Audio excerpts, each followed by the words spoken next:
اللہ سے بات منوانا چاہتے ہو تو آؤ تہجد کی طرف۔ تمام تدبیریں کر لیں مگر کچھ حاصل نہیں ہوا تو آؤ تہجد کی طرف۔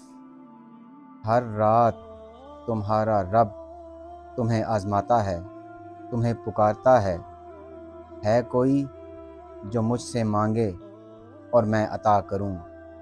ہے کوئی جس کے سوال کا میں اللہ فوراً جواب دوں؟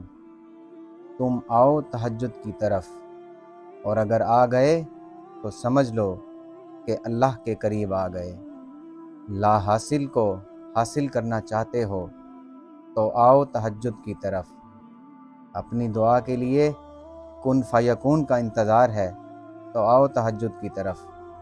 نبی پاک نے فرمایا، جو خامد رات کو بیدار ہو کر اپنی بیوی کو جگائے جس پر نیند کا غلبہ ہو رہا ہو تو اس کے منہ پر پانی کا چھینٹا دے، پھر دونوں اپنے گھر میں عبادت کے لیے کھڑے ہو کر اللہ تعالیٰ کا ذکر کرنے لگیں، یعنی نماز تہجد پڑھنے لگیں، تو اللہ دونوں کی مغفرت فرما دیتے ہیں۔